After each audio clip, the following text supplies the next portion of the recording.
이거 우리는 되게 맞춤형이에요. 네.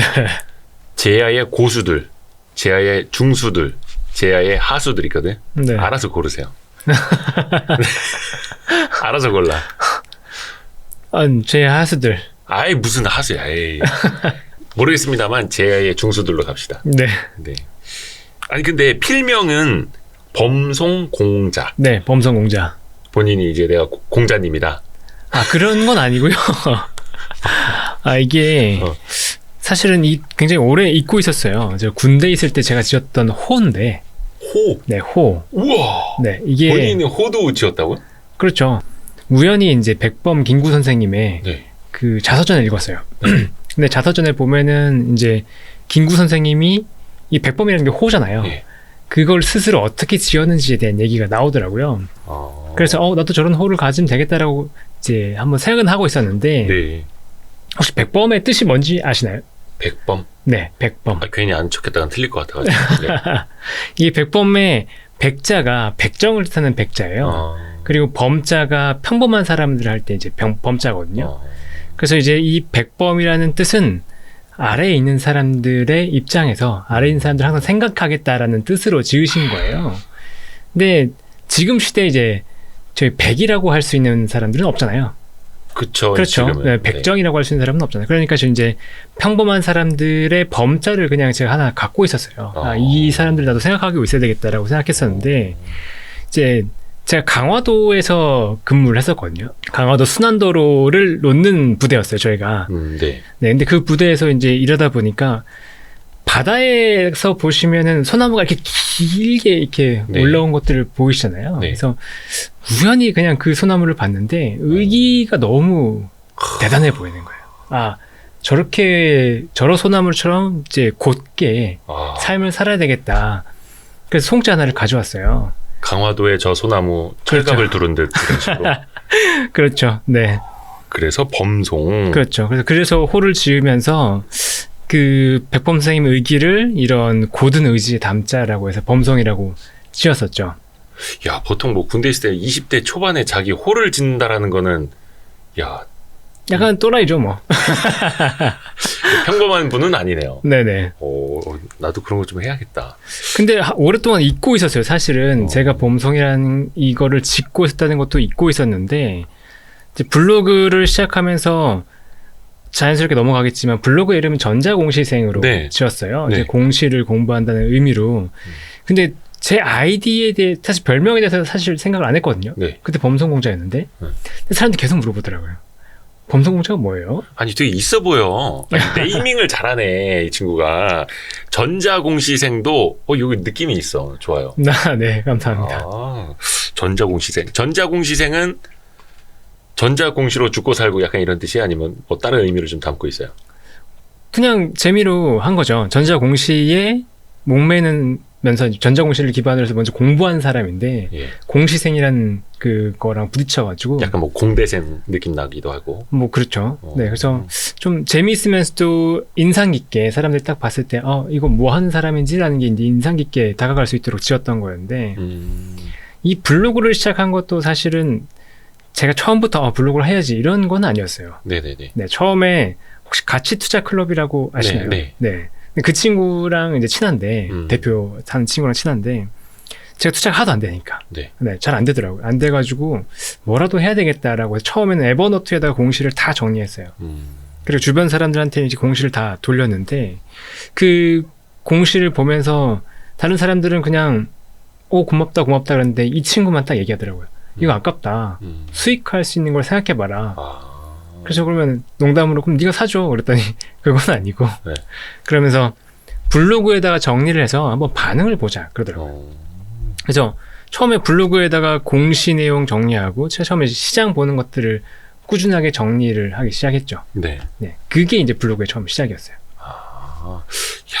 어떻게 보면 이제 본인이 가장 자주 봐야 하는 것, 네. 그걸 가지고 또 이제 무기로 만들기도 하는 거고. 네. 그리고 이제 전자공시 관련된 이야기는 조금 이따가 더 한번 깊게 들어가 볼게요. 네네. 우선은 우리 범송공자 장우진 네. 님이 원래는 애널리스트 출신. 그렇죠, 애널리스트였죠. 네. 애널리스트를 하다가 이제 전업투자자로 나온 건데 보통 네. 이제 펀드 매니저 하다가 전업투자, 개인 투자자 된 분들을 매니저에서 개미 이렇게 하고 애널리스트 출신은 에미라고 하잖아요. 그렇죠. 애널리스트 출신 매미. 네. 에미의 삶은 어떻습니까?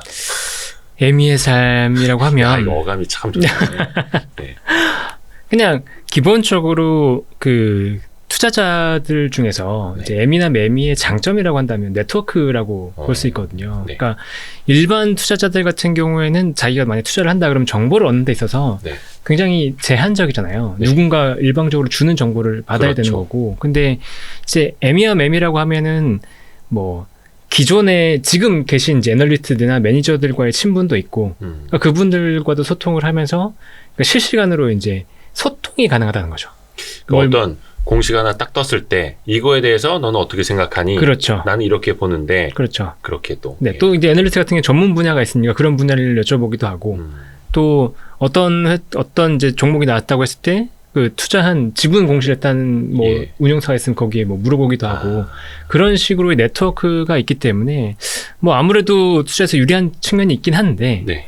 이게 나온 지 2017년 나왔으니까 이제 6년 차 됐잖아요. 오. 근데 그 네트워크는 점점 얇아지더라고요. 어쩔 수 없죠. 또 많이 네. 변하니까 바뀌고 사람들도 그렇죠. 바뀌고. 네. 그래도 현업이 없다 보니까 그 네트워크는 점점 좀 얇아지고 그럼 그것을 보완하기 위한 여러 가지 방법들을 또 스스로 고안하게 되고 뭐 그런 치열한 삶의 과정이지 않나 싶습니다. 예전에 KB증권하고 NH증권에 있었습니다. NH증권하고 거기 두 군데 두 군데 있잖아요. 있었죠. 증권사는 두 군데 있었죠. NH랑 KB. 주로 이제 스몰캡 담당 애널리스트를 그렇죠. 했었고. NH 잠깐 철강도 했었고. 철강도 잠깐 네. 했었고. 우선은 애널리스트 출신이기는 한데 지금은 이제 주로 전공이 공시 쪽이니까 전공이라고 표현해요. 네. 하루에 공시 몇 개나 보세요 혹시? 공시를요. 이게 다릅니다. 매일매일 달라요.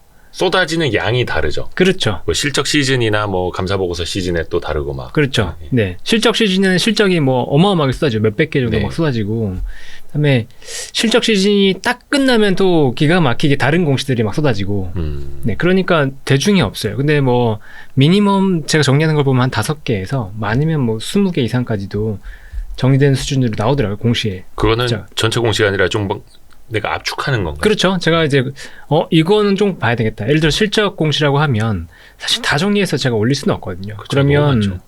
컨센서스 대비해서 확실히 좋아지고 네. 그다음에 실적이 증가한 그런 기업들을 중심으로 좀 리뷰하는 편이고요. 그다음에 또 장내 매도 공시는 사실은 이제 보진 않고 네. 장내 매수 공시를 중심으로 보는데 그 중에서 또 이제 몇 천만 원대 사실 사람들은 다 전부 다 이제 자기 돈 소중하잖아요. 예. 근데 1억 이상 투자했으면 뭔가 있을 거다라고 이제 개인적으로 생각을 하고 1억 이상 투자하는 것들이 있느냐 없느냐를 중심으로 좀 보고 있습니다. 일단 그거는 다 열어봐야 되는 거잖아요. 또 그렇죠. 다 하나하나 열어봐야죠. 열어보고 네. 누가 샀는지, 그렇죠. 확인해봐야죠. 얼마나 샀는지. 네. 보통 이제 주수하고 단가가 나와 있으니까 항상 곱해서 보고. 그렇죠. 그 계산 상당히 귀찮더라고요. 그럼요. 날로 먹는 일이 어디 있겠습니까? 또 어떻게 보면 이제 전자공시를 하나하나 톱어본다라는 거는 원재료를 가지고 네. 이게 맛있는 음식이 되겠는가 안 되겠는가 판별하는 거기부터 시작을 하는 거잖아요. 그렇죠. 그러니까 더 손이 많이 갈 수밖에 없는 거고. 그렇죠. 근데 이제 중요한 건 그거예요. 하루에 수백 개씩 전자공시가 쏟아지는데 네. 그 많은 공시를 다 본다고 과연 투자가 잘 될까? 그렇죠. 저게 진짜 돈이 될까? 그렇죠. 이 물음에는 어떻게 답하시겠어요? 돈이 되진 않죠. 그걸 그래요? 단순히 본다고 돈이 되진 않죠. 그렇죠. 네. 그렇죠. 그리고 이제 이따가 잠깐 얘기를 드릴 텐데 이 전자공시를 본다는 것과는 결국 이제 자신의 투자 성향을 아는 것과 굉장히 중요한 관계가 있어요. 그래요? 네. 그래서 이 PPT를 준비한 건데 네. 대학교 아니 제목이 너무 지금 김을 빼는 거 아닙니까? 아니죠. 네. 투자에 실패하는 방법? 그렇죠. 투자에 실패하는 방법을 알면 네. 이걸 피하면 성공으로 가는 지름길로 갈 수 있는 거죠. 우리 찰리먼거 선생님처럼 네. 찰리먼거가 세상에서 불행해지는 방법만 알면은 당신은 행복해질 수 있다. 그런 얘기 하셨잖아요. 그렇죠. 네. 투자에 그래서 실패하는 방법. 이게 동아리 후배들한테 실제로 제가 강의를 했던 거였어요. 너희들이 이렇게만 하면 실패한다. 대신에 이거를 피해갈 수 있는 방법을 최대한 생각을 해라. 오, 좋다. 네, 그런 차원에서 얘기를 했던 거죠. 그리고 그 차원에서 너의 투자 스타일을 제대로 알아야 된다라는 것들을 얘기를 했어요. 네. 그래서 시작을 해보면 네. 투자에 실패하는 가장 좋은 방법은 간단합니다. 마음이 흔들면 돼요. 이야, 네. 저 또 흔들리네? 그렇죠. 한 번 더 보여주세요. 한 번 더 보여줘봐요. 이거 어떻게 네. 마음이 아, 흔들린다. 마음이 흔들리면 됩니다. 네. 이러면 투자에 실패를 해요. 아, 그러면 넘어가서 보면 네. 이렇게 흔들리는 이유는 결국에 여유가 부족하기 때문이거든요. 그렇죠. 근데 여유가 부족한 이유를 보면 결국은 뭔가를 놓치고 있기 때문에 네. 투자에서 여유가 없는 거거든요. 음. 그래서 보면 이 굉장히 유명한 말이 있잖아요. 지피지기면 백전불태. 손자병법에 나오는 네. 건데 대부분 이제 백전불패라고 알고 계세요. 그렇죠. 근데 이제 적을 알고 나를 알면 100번 싸워서 절대로 위태로워지지 않는다라는 거거든요. 그래서 그러니까 패하지 않는다가 아니라 내가 위태로워지지 않는다. 그렇죠. 위태로워지지 않는다. 네, 위태로워지지 않으면 결국은 기회를 만들 수 있고 여유를 찾을 수 있기 때문에 그게 우선 선행돼야 된다는 거죠. 그래서 적을 알기 위한 방법은 우리가 진짜 많이 공부합니다. 예. 네. 보시면 분석을 하는 이유가 지피잖아요. 그렇죠. 상대방을 아는 거죠. 그렇죠. 그래서 뭐 기업도 분석하고, 예. 뭐 실적도 산업도 보고, 분석하고, 회사도 분석하고, 산업도 분석하고, 이런 분석하는 툴은 너무나 많이 제공해서요. 네. 그렇잖아요. 기계적으로 차트를 보거나 뭘 하는 것들은 진짜 많이 공부를 한단 말이죠, 사람들이. 네. 네. 근데 실제로 투자를 위한 마음 공부는 생각보다는 많이 안 되는 거죠. 마음 공부. 그렇죠. 그러니까, 그래. 남이 하는 거 이렇게 하면 될 것 같아. 근데 이거 하다가 잘 안 되잖아요. 네. 장투하다가 안 되잖아요. 그럼 그렇죠. 또 뭐 방법이 잘못됐나 보다라고 바꾼단 말이죠. 그럼 차트 보다가 안 된단 말이에요. 네. 그럼 또 실패하면 이건 또 잘못된 방법이었거나 저 사기꾼이었거나 이러면서 뭐 바꾸게 되는 거죠. 대부분이 그렇죠. 그렇죠. 그러니까 방법론에 목매어서 투자를 하다 보면 이런 과정을 계속 거치게 돼요. 그러니까 이게 잘못됐다는 게 아니고 네. 분명히 적을 아는 방법은 필요하고 분석을 하는 것들은 필요한데 이 분석을 하고 나서 투자하는 방법 자체는 나에게 맞추는 게 필요하다는 거죠. 그래서 나를 알아야 된다. 그래서 보면 성격이 급한가도 굉장히 중요해요. 제 얘기인가요? 제 얘기입니다. 아, 그래요? 네. 아니, 뭐 이거 사실 성격이 느긋하신 분들 많지만 돈 앞에서는 안 급한 사람이 누가 있겠어요. 그렇죠. 빨리 벌고 싶죠. 네. 근데 이제 결과를 굉장히 빨리 보고 싶다. 뭐 그런 성격이라 그러면 이제 이따가도 얘기 드렸지만 사실 공시랑 맞지 않아요. 그래요. 너무 빠른 성과를 얻고자 한다 그러면 공시를 보면서 투자하는 것보다는 사실 테마주 차트를 보면서 하는 게 훨씬 더 나을 수 있는 거죠. 물론 이제 그만큼의 또 리스크는 더 큰 거고요. 그렇죠. 네. 그리고 산업에 대한 이해도가 상당히 높은가. 그러니까 자기가 공부를 하는데 충분히 시간을 들이고 기업과 산업을 충분히 이해하고 있는가도 굉장히 중요합니다. 그리고 자존감이 충분히 높은가도 중요해요. 이게 왜 중요하냐면 물론 이제 공부를 해야지 자존감이 높아질 수 있는데 내가 스스로 충분히 괜찮은 사람이고 투자 분석을 해서 난 성과를 낼 수 있다는 믿음이 없으면 자기가 한 판단에 흔들립니다. 그러니까 충분히 수익을 낼 수 있는 건데도 팔게 돼요. 네. 그게 이제 굉장히 중요한 거죠. 그래서 자신의 스스로의 성향을 한 번 더 돌이켜보는 게 중요하다. 다음으로 넘어가 보면 이게 저는 이제 엘리어트 파동을 많이 활용을 하거든요. 네. 네, 엘리어트 파동 아시죠? 저거는 주가 차트에 적용되는 건데. 그렇죠. 저걸 주가 다른 차트. 쪽으로 지금 응용한 거예요? 그렇죠. 그러니까 저는 엘리어트 파동이 무조건 된다라고 생각하진 않는데 네네네. 이제 엘리어트 파동이 산업의 흐름이나 기업의 흐름에서 이제 맞다고 많이 이제 보여주는 게 뭐냐면 사람의 심리와 연관이 많이 되는 것 같아요. 그래서 보면은 여기 1차 파동이 있잖아요. 네. 이 1차 파동이 보면은 보통 프론티어라고 해서 먼저 기업들을 보고 분석하고 이런 사람들이 투자를 하거든요. 네. 그리고 이 파동이 지나가고 난 다음에 본격적으로 투자자들이 이거 진짜 의미가 있구나 생각하면서 이제 들어오기 시작하죠. 그리고 나서 조정을 받고 나서 이제 갬블러들이 들어와요. 마지막에. 네, 투기꾼들이 들어오면서 조정을 받죠. 그리고 나서 이제 보통 이 상승 파동보다 훨씬 강하게 이제 하락 파동이 보통 나타납니다. 네네. 근데 제가 투자의 사이클이나 어떤 특히나 시장의 사이클을 보면 이런 것들이 상당히 잘 맞더라고요. 그래서 보면 이 개인의 투자 성향에 따라서 언제 어떻게 투자하느냐가 들어가야 된다라고 생각을 하죠. 저거는 꼭 이제 프론티어, 인베스터, 갬블러 누가 좋고 나쁘다가 아니라 그렇죠. 나의 성향이 어떠하니 대략적으로 내가 관심이 가고 내 눈에 띄면 네. 지금이 어느 정도 상황은 되겠다. 유추해 볼 수도 있는 역으로. 그렇죠. 네. 그래서 보시면 이게 프론티어는 이 마침내라는 단어가 굉장히 중요합니다. 네. 그러니까 먼저 공부하는 거예요. 산업에 대해서 뭐 예를 들어 테슬라를 몇 년 전부터 공부해가지고 난 이거는 확신이 있어. 이건 될 수밖에 없어라고 하고 진짜 끝까지 이제 들고 가는 거죠. 네. 공부에 대한 확신이 있고 나는 정말 될 거라고 보는 거죠. 근데 이 프론티어는 굉장히 외롭고 힘듭니다. 그렇죠. 그렇죠. 남들이 안 알아줄 때부터. 그렇죠. 이게 LNF인데요. 네. LNF가 보면은 지금 주가는 굉장히 많이 올랐죠. 네. 뭐 여기 이때 이제 자료를 만들 때 기준으로 보면은 660%가 올랐는데 예. 보면은 2018년 말에서 보면 2020년 초까지 47,000원에서 15,000원 정도로 3분의 1 토막이 났었어요. 저때 2차전지 관련주들이 거의 고난의 행군이었어요. 저 그렇죠. 때는. 엄청 네. 힘들었죠. 네. 근데 그래도 2차전지가 될 거다. 결국은 장기적으로 봤을 때 이 산업이 될 수밖에 없다라고 했던 사람들이 2차전지에 계속 투자를 했던 거죠. 네. 그리고 그 사람들이 장기적으로 간 사이클에서 이제 성과를 내기 시작한 건 2021년 이후부터. 지금 저희가 얘기죠. 3월 20날 찍고 있는데 22만 원대네요. LNF가. 네. 네네네. 그러니까 엄청난 성과를 낸 거죠. 그런데 네. 이 프론티어는 이거를 견뎌야 돼요. 네. 나는 시장에서 될 거라고 보지만 지금 시장에서 관심이 없을 수도 있는 거죠. 네. 근데 미래의 산업을 봤을 때 이건 될 수밖에 없어. 이런 것들을 과연 견디실 수 있느냐. 당장의 성과가 아니라고 하더라도 나는 그냥 길게 기다리면서 견딜 수 있어. 그리고 나는 어차피 회사에서 일하면서 차분하게 투자를 할 거기 때문에 장기적으로 성과만 나면 되지 지금 당장 상관없어 라고 하시는 분들이 이런 투자를 할 수 있겠죠. 그러니까 본인 성향이 굉장히 중요한 거예요. 근데 결국은 프론티어는 아까 마침내라는 표현을 들었잖아요. 예. 기회비용이 굉장히 많이 들어갑니다. 시간에. 그렇죠. 시간과의 싸움이죠. 아, 나의 인내심이 마침내 드디어 성과를 내서 나한테 수익을 가져다 주는구나 라고 하는 그 기다림이 굉장히 중요한 거죠. 네. 그리고 자존감이 높아야 투자할 수 있습니다. 그래, 나는 이건 맞아. 난 누가 뭐라고 하더라도 이 투자는 진짜 맞다고 생각해 라고 하면서 끌고 갈 수 있어야 돼요. 그리고 인베스터의 영역으로 가면 이게 첫 번째 이 1번 엘리어트 파동이 나오고 난 다음에 조정을 받잖아요. 그 다음에 이제 이 인베스터들은 이거 왜? 라는 의문을 갖는 투자자들이에요. 네. 네, 처음에 저 사람들은 왜 관심을 가졌을까? 이 회사 주가는 지금 왜 오르지?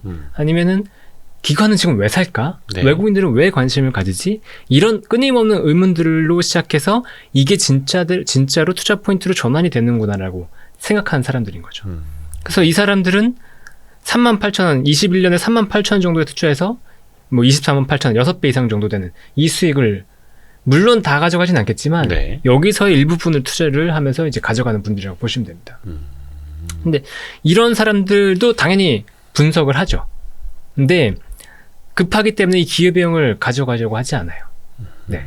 절대로 기회비용을 가져가지 않고 당장 수익이 날 수 있는 현 상황에서 최대한의 좋은 투자처를 선별하려고 노력을 하죠. 어떤 확실한 뭐 신호가 나타났을 때 주가가 급등하기 시작했을 때 그 이유를 찾고 그렇죠. 어떻게 보면 이제 모멘텀도 보고 막 이런 그렇죠. 그런 단계에서 네. 이게 이제 인베스터의 투자인데 인베스터는 열린 기가 필요합니다. 네. 그러니까 아까 프론티어 같은 경우에는 열린 기가 있으면 사실 죽어요. 아 팔랑팔랑 거릴 수 있으니까 그렇죠. 나는 흔들릴 내가 수 맞다고 있으니까. 생각하는데 네. 옆에서 야 테슬라 이제 망한대. 그런 얘기 많이 났잖아요. 그 얘기 들으면서 내가 잘못 봤나? 이러면서 투자를 잘못하면은 이거는 망한다는 거죠. 네. 근데 인베스터 같은 경우는 열린 기가 필요해요. 내가 야, 나 2차전지 안 될 것 같았는데? 라고 했는데도 아니야. 지금 상황이 확실히 바뀌었어. 그랬을 때 다시 한번 공부해 볼 수 있는 그런 능력 이런 게 필요한 거죠. 그래서 인베스터에게 오히려 유연함이 필요한 거고 그렇죠. 유연함이 필요하죠. 프론티어에게는 뭔가 그 반대로 고집스러움이 필요한 그렇죠. 거고. 필요하죠. 네. 그리고 굉장히 부지런해야 됩니다. 인베스터가 되기 위해서는. 네. 그리고 그 예전에 이제 다른 강의에서 얘기했던 건데 투자는 이 축구로 보면 이 팀의 조화가 이루어져야 된다라고 얘기를 해요. 네. 네. 그래서 이 골키퍼도 중요하고 수비수도 중요하고 네. 미드필더도 중요하고 공격수도 중요하다는 거죠. 네. 그래서 골키퍼의 예를 들었던 건 저는 이제 매크로도 알아야 된다는 거였고 그다음에 미드필더 같은 경우는 끊임없이 이 시장에서의 상황을 계속 업데이트하면서 공격수한테 공을 줘야 되는 거예요. 그리고 공격수는 마지막 기업을 분석을 해서 기업 투자까지도 딱 해야 되는 거죠. 클릭을 해서. 네. 네, 그런 게 이제 필요한 건데 아까 말씀드렸던 것처럼 이 미드필더의 굉장히 부지런함, 이 박지성 선수 같은 이제 심장 2개 있는 네. 그런 노력이 필요한 게 인베스터의 영역입니다. 그리고 사자의 심장이 필요해요. 그러니까 인베스터가 되기 위해서는 남들이 안 된다고 할 때 이 바닥에서 예. 과감하게 지를 수 있는 이 사자의 심장이 좀 필요합니다. 그러니까 차트이스트 같은 경우에는 그냥 차트를 보면서 기계적으로 하는 건데 인베스터가 처음에 딱 열린 길을 가지고 턴어라운드 할 때 그걸 잡아내기가 쉽지 않거든요. 네. 근데 인베스터가 만약에 초반에 그 영역을 놓치잖아요. 네. 그래서 주가가 한 30% 40% 뛰잖아요. 네. 그럼 투자하기가 굉장히 어렵습니다. 그때는 내가 놓쳤지 막 이 생각에 빠져서. 그렇죠. 이게 이 각인 효과가 있어서 처음에 예를 들어서 10,000원에 주가가 봤는데 내가 10,000원에 공부하고 10,000원에 봤는데 14,000원이 되면 못 사죠. 손이 안 나가요. 손이 안 나가죠. 네. 그리고 만약에 14,000원에서 잠깐 조정으로 13,000원까지 갔다. 그러면 이제 완전히 투자 심리가 무너지거든요. 어떻게 해야 되는지. 그렇죠. 그럼 이제 손절을 해버리는데 거기서 날아간단 말이죠. 그래서 사자의 심장으로 진짜 과감하게 나는 진짜 맞다고 생각하는 그런 것들 좀 필요합니다. 인베스트 같은 경우는.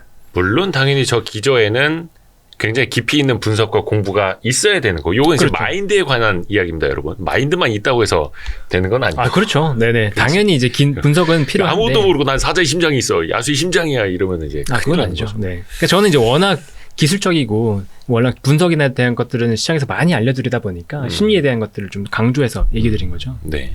그래서 이 인베스트의 문제가 뭐냐면 저도 많이 겪었던 문제긴 한데 시장이 잘 될 때 굉장히 오만해져요. 내가 잘해서. 잘한다. 네. 그렇죠. 그래서 시장이 꼭지에서 난 이거 잘 될 거야 라고 하면서 크게 베팅을 한단 말이죠. 네. 요러면 진짜 거의 100전 100패입니다. 네. 자기 성향을 알고 있어야지만 100전 불태라고 말씀드렸잖아요. 뭔가 오만해지고 거만해지고 버르장머리가 없어질 것 같을 때 딱 시장 미스터 마켓이 버릇을 고쳐주죠. 그렇죠. 네. 그래서 어깨에 뽕 들어갈 때 네. 조심하면 된다. 그게 딱 이제 말씀드리고 싶은 건데 그래서 가장 중요한 것은 일단 열린 마음을 가지고 있어야 된다는 거고 그러니까 고점 가까이 가면 비판의 얘기들이 막 들어와요. 너 좀 잘못 본 것 같아. 아니면은 이제 너무 버블인 것 같아. 이런 얘기들이 들어오거든요. 근데 내가 워낙 확고하면 사실 인베스터는 확고하면 안 돼요. 그러니까 시세가 낮잖아요. 프론티어는 기다리는 측면이고 인베스터는 이게 시세가 낮잖아요. 거기서 열린 마음을 가지고 혹시나 비판의 얘기가 있으면 그걸 들어야 되는데 그렇지 못하고 아니야 난 성과가 낮고 내가 맞았잖아. 거기서 고집 부리는 순간 다치는 거죠. 그래서 보면 어떤 식으로 바뀌냐. 초기에 투자 포인트가 있어요. 뭐 2차 전지가 있으면은 내가 이걸 봤을 때 이거 뭐 캐펙스가 얼마만큼 늘어났으니까 이거 기반으로 했을 때 이 회사의 주가는 얼마만큼 갈 거야. 뭐 이런 투자 포인트를 정해놓는단 말이죠. 네. 그래서 뭐 PER 내가 50배까지는 볼 거야. 근데 갑자기 60배, 70배가 돼요.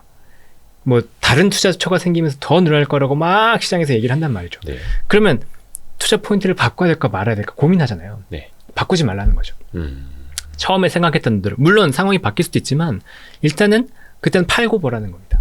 네. 주식을 팔고서 다시 초기에 처음 투자 포인트를 가지고 처음의 마음으로 돌아가서 다시 한번 보라는 거죠. 근데 신기하게 주식을 갖고 있으면 이게 잘 안 바뀌는데 10% 20%라도 팔아보면 마음이 바뀌어요. 내가 딱 일단 팔고 보면 객관적으로 보면서 내가 더 갖고 가야 되나 말아야 되나 이런 생각에 대한 유연함이 좀 생기게 됩니다. 그래서 약간 비중 조절을 좀 하면서 그렇죠. 나의 어떤 뭐 포지션이나 계좌 상황에 따라서 심리가 변할 수 있으니 그거를 이제 잘 이용을 하는 거네요. 그렇죠. 상황을 만들어서. 네. 이게 인위적으로라도 약간 그렇게 해봐야지 내가 진짜 지금 상황에서 또 이만큼 투자할 수 있을까를 고민할 수 있어요. 왜냐면 이게 이미 수익이 난 상태이기 때문에 수익, 어째 까먹어 상관없어. 이렇게 생각할 수 있단 말이죠. 프론티어 인베스터가 들었고. 저 종목 나왔네. 그렇죠. 이게 제가 대표적으로 성공했다가 실패했던 종목인데. 성공했다가 실패했던 종목이라고요? 그렇죠. 왜냐면 제가 이 위메이드를 이 지점에서 봤어요. 진짜로? 네. 대박이네. 그 당시에 이제 미르포가 출시가 되고 처음에 성과가 안 난다고 하면서 시장에서 대거 이제 주가를 팔았던 데죠. 주식을 팔았죠. 저게 2021년 네, 2021년입니다. 말부터 막 그랬던 거죠. 네네. 중순 이후부터 그랬었는데 네네네. 그때 투자 포인트는 그거였어요. 미르포의 그 P2E 기반으로 게임으로 나왔기 때문에 그쵸. 이 게임의 유저들가 폭발적으로 늘어난다. 그럼 이 폭발적으로 늘어나는 걸 기반으로 해서 매출이 많이 늘어날 거다라는 거였거든요. 네. 근데 이게 거의 꼭지에 갔을 때 제가 투자 포인트를 전환시켰어요. 원래는 말씀드렸던 것처럼 미르포가 성공하면 이 회사가 좋아진다 했는데 미르포가 유저는 늘어났지만 사실 알프라고 해서 객단가를 많이 못 뽑아냈거든요. 그래서 매출이 생각보다 안 나왔어요. 근데 그 당시에 제가 어떻게 투자 포인트를 변화시켰냐면 플랫폼으로 변화했다. 그 네이버나 카카오 같은 플랫폼 회사로 변했기 때문에 프리미엄을 더 줘야 된다라는 프레임을 전환시켰어요. 그래서 대차게 망했죠. 주가가 많이 급락했단 말이에요. 거기에서 더 릴레이팅, 그러니까 재평가가 될 줄 알았는데. 그렇죠. 플랫폼으로 전환까지는 이제 실패했죠. 그 당시만 보면. 물론 지금 뭐 추가적으로 플랫폼을 성공할 수도 있겠지만 그 당시만 보면은 플랫폼으로 전환하는 데는 좀 부족했어요. 그러니까 실적은 안 나왔었고. 맞아요. 그러니까 주가가 많이 급락을 했었죠. 뭐 여러 가지 뭐 비판과 뭐 기대 다 받았습니다만 약간 준비가 되기 전에 말부터 좀 앞선 면이 없지 않아 있었고. 그렇죠. 근데 그러면은 혹시 산 지점보다 몇 배까지 갔던 거예요? 그때요. 한 3만 원대에서 24만 원까지 갔었죠. 그쵸. 24만 5,700원까지 갔었네. 네네. 7배, 8배 정도 났었죠. 야, 이거를 3만 원에 샀었다고? 위메이드를? 근데 내려오는 와중에서도 안 팔았어요? 물론 이제 조금씩 팔긴 했지만 결국은 네. 이제 수익은 안 나긴 했었겠어요. 수익이 났는데 그래도 네. 이제 이만큼의 여기서만 팔았어도 저는 이제 투자 포인트 전환하지 않고 이게 좀 틀렸다고 생각할 때 바로 팔았어도 더 큰 수익을 내고 다른 쪽으로 전환할 수 있었을 텐데 생각이 전환이 늦었다는 거죠. 물론 수익을 내기는 냈지만 네. 최고점에서 다 못 팔고 나왔다. 그렇죠. 그리고 욕심쟁이네. 다른 분들한테도 피해를 줬기 때문에. 아, 그래요? 왜? 아니, 뭐 이제 추천을 했으니까. 네. 굉장히 안타까운 종목이죠. 너무 솔직한데? 아, 주변에 같이 투자하는 사람들. 아니, 블로그에도 글을 썼으니까 아. 제 글 때문에 투자에 실패하신 분도 꽤 있으셨을 것 같고 그래서 굉장히 큰 부담이 있었어요. 사실은 이 종목 때문에. 근데 이때는 위메이드가 세상을 바꿀 줄 알았어요. 대부분 사람들이. 뭐 그렇죠. 예, 처음에는 안 믿었는데 네. 저도 이거 3만 원에서 7만 원, 8만 원 가길래 좀 가까운 사람이 위메이드를 다니더라고요. 물어볼까 하다. 자존심이 상하는 거예요. 또 9만 원, 10만 원 가길래 또 물어볼까 하다. 에휴, 됐다 했는데 20만 원에 가더라고요. 그래서 그 즈음에 제가 한 얼마였더라? 한 18만 원쯤 갔을 때 제가 못 참고 그때 전화를 해봤어요. 형님 이런 거 한다는데 제대로 됩니까? 그러면 이제부터 해야지. 요거는 이제 비화입니다. 지나간 얘기니까. 그래서 저는 이걸 제대로 투자를 못했고 저도 그래서 예 좋은 기억은 별로 없습니다. 예. 아무튼 그래서 그 다음에 보면 이제 갬블러의 영역입니다. 이게 상승 5파에서 나타나는데요. 보통 이제 일리어트 파동을 보면 5파에서 가장 강해요. 네. 가파르게 올라가는데 네. 이때 1파, 2파 다 이제 인베스터들이 다 먹고 5파에서 이제 마지막으로 막 던지는 물량들을 받으면서 이제 청정부지로 미친 듯이 계속 주가가 오르는 국면이 됩니다. 그래서 이 갬블러 영역에 가면 포모라는 단어가 본격적으로 나오죠. 부동산이든 주식이든 그렇죠. 네. 네. Fear of missing out이라고 내가 이거 못 사서 다른 사람들처럼 수익 못 나면 어떡해? 그 두려움에 투자를 하는 이 단계입니다. 그러니까 최근에 좀 2차 전지 관련주들이 약간 좀 오버랩이 되긴 하는데 그럼 모르죠. 또 어디까지 그렇죠. 갈지 모르는 그거는 뭐 거니까. 쉽게 저희가 얘기할 수는 없죠. 그렇죠. 네. 예. 그래서 이 단계는 진짜 피해야 되는. 네, 보통은 이 단계 선수들은 다 팔고 나가거든요. 네, 그렇지만 굉장히 가파르게 주가가 오르기 때문에 정말로 좋은 것처럼 보여서 사람의 심리를 막 깨어내는 그런 시장 단계라고 보면 됩니다.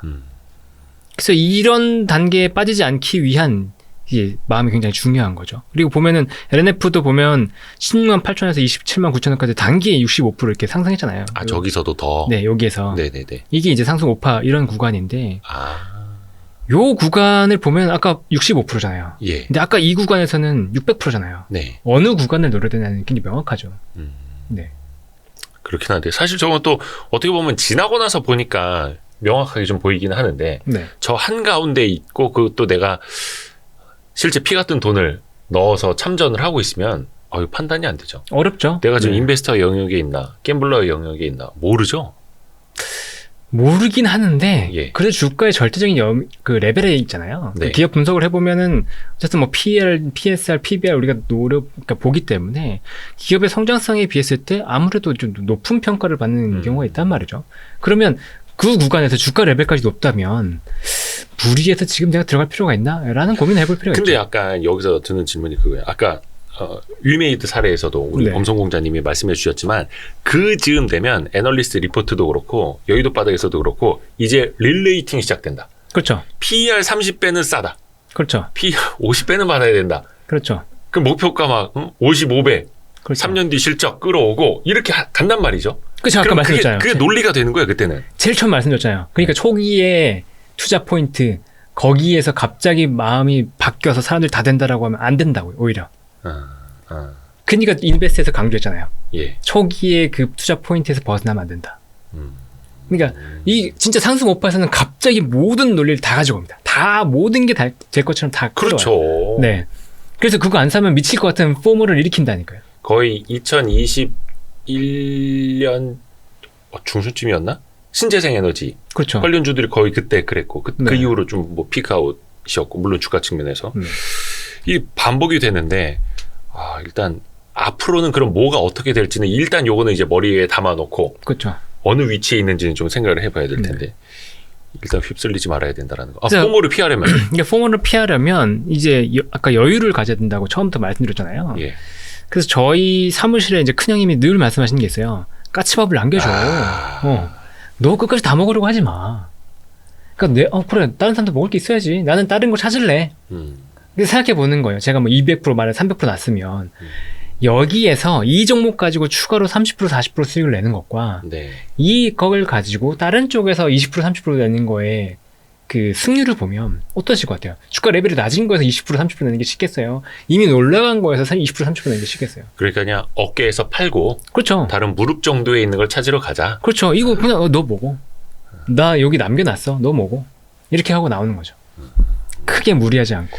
약간 저거는 어떻게 보면은 무리하지 말자라는 마인드 컨트롤하는 주문도 되겠고 네. 지나고 나서 정신 승리를 위한 그렇죠. 마인드를 좀 케어하기 위한 네. 힐링하기 위한 약간 그런 도구도 되겠네요. 그렇죠. 그래서 우리 선조의 지혜를 본받아. 감을 다 따지 말고. 네네네. 네. 그렇지만 그래도 하락을 피하지 못할 때가 있죠. 뭐. 그렇죠. 네. 예. 뭐 그럴 때는 이제 어떤 단계를 겪냐면 이게 이제 투자에 실패하는 방법을 얘기 드리는 거예요. 이제부터. 심리 붕괴 3단계. 네, 이제 심리 이런데도 불구하고 이 상승 오파에서 꼭지를 잡고서 주가가 무너지기 시작할 때 어떻게 이제 사람이 무너지기 시작하냐. 요거를 피해야 된다라는 걸 얘기 드리는 거예요. 이미 내가 못 샀는데 저 보이는 3파처럼 올라가기 시작하면 그때부터 심리는 붕괴되기 시작하는데. 나 아직 못 샀는데. 저는 빨리 붕괴되거든요. 근데 이게 못 샀을 때는 잠재적 손실이잖아요. 그렇죠. 근데 이제 오파에서 잘못 건드려서 밑으로 내려가면 계좌에 손실이 들어가요. 그렇죠. 실제 평가 손실. 그렇죠. 그러면 이제 사람이 순식간에 위축이 되고 힘들어져요. 네. 그 단계를 이제 저도 겪어봤기 때문에 네. 얘기를 드리는 건데 일단 나를 잃게 됩니다. 예. 나는 누구지? 나는 어떤 투자자였지? 나 이거 왜 샀지? 지나고 보면 느낀다고 말씀드리잖아요. 지나고 보니까 야 이거를 살 수 있는 게 아니었는데 내가 왜 샀지? 이렇게 되는 거죠. 내가 미쳤지. 이러고. 내가 미쳤지. 내가 지금까지 뭔 짓을 한 거야. 이런 거. 네. 저도 겪어봤죠. 저 비싼 거를 내가 왜 샀지? 이렇게 되는 거죠. 그러면 나를 잃게 된다는 게 뭐냐면 이제 방식의 문제라고 생각이 돼요. 예. 내가 투자를 잘못 배웠어. 근데 가치 투자가 아닌가 봐. 그러면 뭐 단타를 하러 가고 단타가 또 아닌가 봐. 그럼 스윙하러 가고 스윙이 아닌가 봐. 그럼 차티스트가 되고 이런 방식이 문제라고 생각해서 여러 가지 방식을 공부하기 시작합니다. 근데 결국은 그 방식이 문제가 아니에요. 내가 어떤 투자자인지 모르는 상태에서 나한테 맞지 않은 이런 옷 입고 다니면 아무리 멋진 명품 옷이라고 해도 안 맞잖아요. 네. 어울리지 않잖아요. 네. 그래서 내게 맞지 않는 투자를 시작합니다.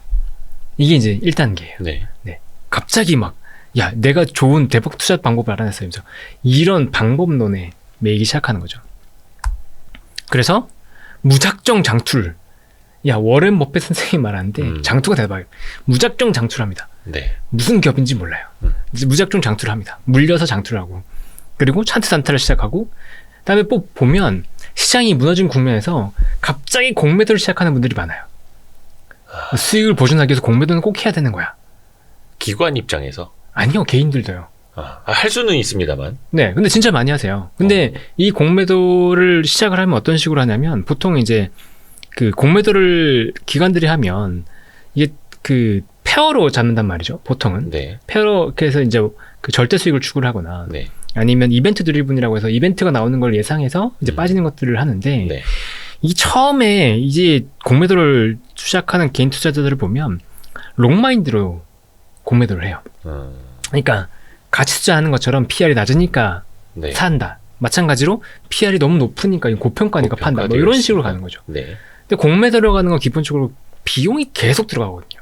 이자 비용 나오죠. 그렇죠. 빌리는 이자 비용이 거니까. 계속 들어가죠. 근데 그거를 크게 신경 안 쓰고 공매도를 해놓고 기다리는 거죠. 근데 아까도 2차 전지도 뭐 거부인지 아닌지 모르겠지만 공매도가 생각하는 것보다 더 올라가 버리잖아요. 네. 손실이 더 커지잖아요. 네. 그런 것들에 대해서 크게 신경을 쓰지 않는다는 거죠. 그래서 손실이 더 커져요. 네. 그렇죠. 그럼 순간 더 또 잘못했나?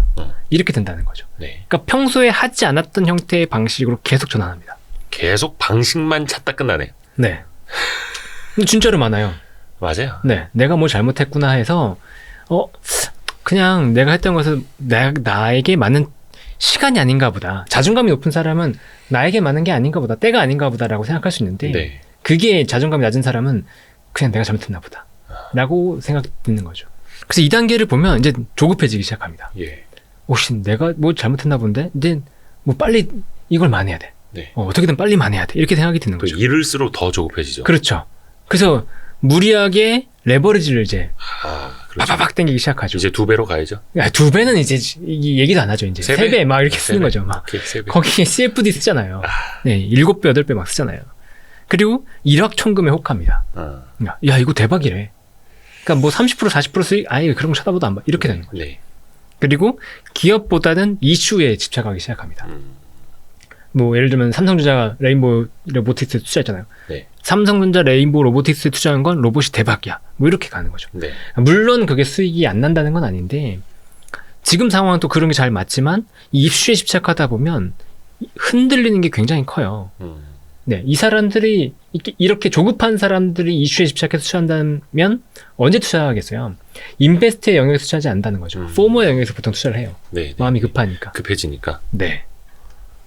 그럴수록 더 비싸게 살 확률이 높아지는 거고. 그렇죠. 어떻게 보면 비싸게 사는 게 훨씬 더 제일 큰 리스크인데. 그렇죠.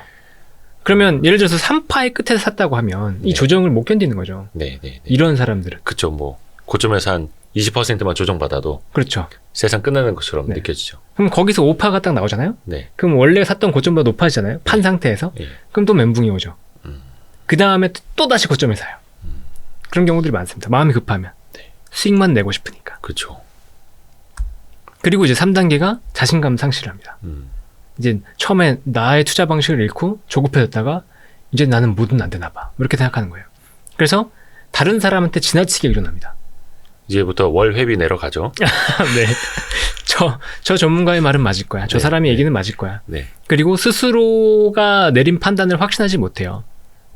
여기 확인이라고 했는데 확신하지 못하니까 계속 자기의 투자 방식에 대해서 조금만 안 맞으면 팔고 포기하고 그러다 또 올라가면 맞았네. 이렇게 되고. 네.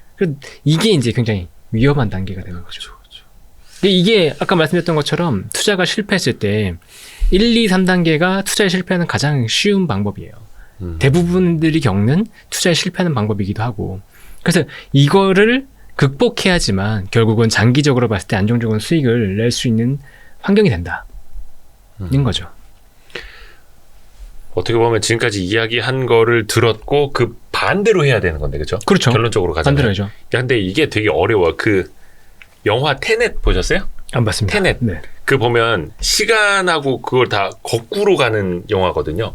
한쪽에서는 그냥 시간이 리니어하게 오고 한쪽에서는 그 시간을 거슬러 가고 그게 한 영화에 같이 있어. 그 이해하기 정말 어렵거든요. 근데 저 반대로만 하면 된다 이건데 그렇죠. 테넷이라는 영화만큼 어렵겠네요. 쉽지 않죠. 어떻게 해야 됩니까? 그래서 이겨내는 방법은 있죠. 결국 이겨내는 방법은 백투 베이직이에요. 지피지기를 해야 된다는 거죠. 다시 처음으로. 그렇죠. 그래서 적을 알고 나를 알아야 되잖아요. 네. 이 적이라고 하는 건 우리의 적은 물론 적이라고 표현하기 좀 애매하지만 상대. 수익을 내기 예. 위한 것은 이 투자처라는 거죠. 그래서 산업과 기업 분석을 내가 진짜 얼마만큼 하고 얼마만큼 공을 들이고 내가 얼마만큼 잘 알고 있냐. 그만큼에 따라서 자신감은 생기게 되겠어요.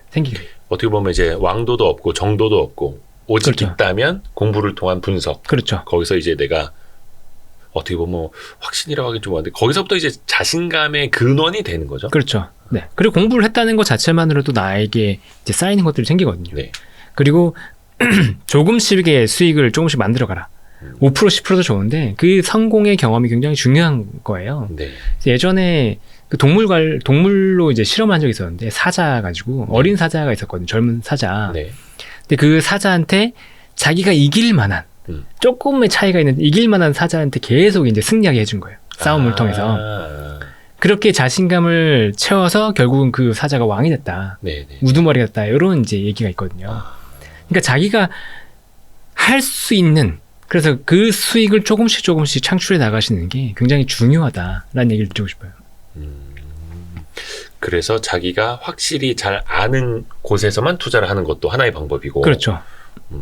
버핏이 이야기했던 능력의 범위, 그 그렇죠. 안에서 하는 것도 방법이고, 좋은 이야기네요. 네.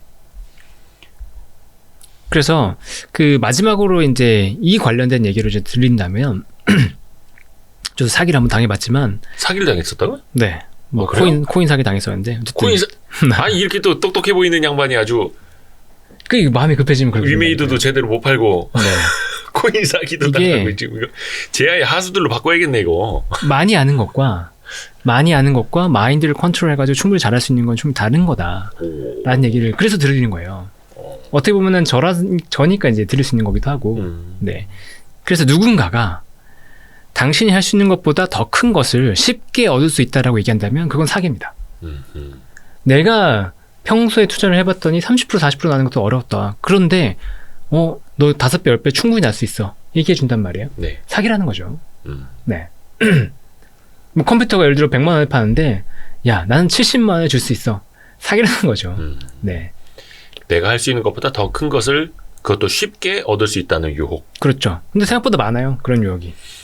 그래서 스트레스도 아까 근데 어떻게 보면 이게 기질에 가까울 수도 있는데 갬블러의 영역에서 들어가시는 분들과 또 이런 사기에 또 속아 넘어가시는 분들, 매월 얼마씩 어디다 또 이제 갖다 바치시는 분들 비슷한 그런 거 아닐까요?